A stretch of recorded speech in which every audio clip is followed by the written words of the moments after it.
புறக்கணிப்பது என்பது தவறானது அப்படிங்கிறத நான் திரும்ப சொல்றேன். நம்ம எப்போதுமே மக்கள் மேல நம்பிக்கை வச்சு நம்ம போனோம்னா எதுலையும் வெற்றி கிடைக்கும். ஒவ்வொரு தேர்தலையும் திமுக தான் வெற்றி பெற்றுட்டே வருது, மக்களிடையே செல்வாக்கு பெற்றுட்டே வருது. அதை எப்படி பாக்குறீங்க? அதை 26ல பார்க்க தானே போறோம். அப்ப சொல்லுவீங்க நீங்க.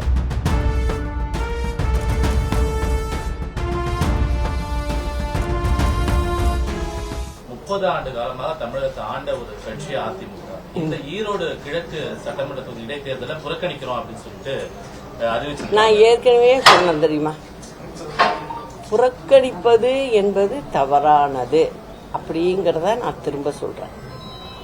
அதாவது நம்ம எப்போதுமே மக்கள் மேல நம்பிக்கை வச்சு நம்ம போனோம்னா எதுலையும் வெற்றி கிடைக்கும்.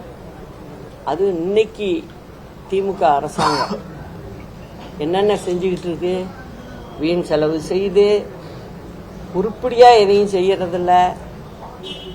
என்ன ஒன்னே ஒன்று சொல்றாங்க, மத்திய அரசு இதுக்கெடுத்தாலும் மத்திய அரசு இழுத்துக்கிறது, இழுத்து எதுவுமே செய்ய மாட்டாங்க, பணம் கொடுக்க மாட்டேங்கிறாங்க அப்படின்னு சொல்றாங்க. நான் என்ன கேட்கிறேன், கிட்டத்தட்ட மக்களுக்கு தேவையான அத்தியாவசிய தேவையான திட்டங்கள் அப்படின்னு மத்திய அரசு திட்டத்திலேயும் நல்ல திட்டங்கள் இருக்கிறத நம்ம சொல்லிதான் ஆகணும். ஏன்னா யார் கொடுத்தாலும் அது மக்கள் நோக்கி போகும்போது அதை ஆதரிச்சுதான் ஆகணும். நம்ம இந்த திமுக என்ன பண்ணுது, ஆட்சிக்கு 3 வருஷம் முடிஞ்சு 4வது வருஷத்துல இருக்கு. இப்ப என்ன சொல்லுது புதுசா, கலைஞர் கனவு திட்டம். இந்த அம்மா திட்டம் பசுமை வீடு திட்டம்னு தான் அம்மா பேர் வச்சாங்க.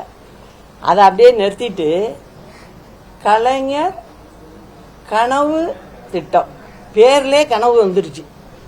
அதனால என்ன ஆச்சு அப்படின்னா, மக்கள் கனவு காணுங்க அப்படின்னு சொல்லாம சொல்லிட்டாங்க.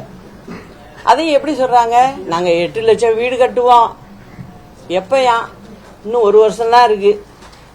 அடுத்த ஆட்சி யார் வர போறாங்கன்னு தெரியாது அவங்களுக்கு. அதனால துணிஞ்சு என்ன சொல்றாங்க, 8 வருஷத்துக்கு நீட்டுறாங்க அந்த திட்டத்தை. நான் என்ன கேட்கிறேன், நீங்க ஆட்சிக்கு வந்ததுமே செய்ய ஆரம்பிச்சிருக்கலாமே, 5 வருஷத்துல செஞ்சு மக்களுக்கு கொடுத்துருக்கலாமே. இப்ப இதெல்லாம் என்ன, சும்மா ஏமாத்து வேலை. இததான் அவங்க செஞ்சிட்டு இருக்காங்க. இப்போ திமுக மேல தொடர் குற்றச்சாட்டு நீங்க முன்வைக்கிறீங்க. நான் வைக்கிறதுக்கு யாராவது பதில் சொல்லுங்க. இந்த தொடர் குற்றச்சாட்டுகள் இருந்தாலும் கூட ஒவ்வொரு தேர்தலையும் திமுக தான் வெற்றி பெற்றுட்டே வருது, மக்களிடையே செல்வாக்கு பெற்றுட்டே வருது. அதை எப்படி பாக்குறீங்க? அதை 26ல பார்க்க தானே போறோம். அப்ப சொல்லுவீங்க நீங்க. செய்திகளை உடனுக்குடனும் துல்லியமாகவும் தெரிந்து கொள்ள சப்ஸ்கிரைப் பண்ணுங்க.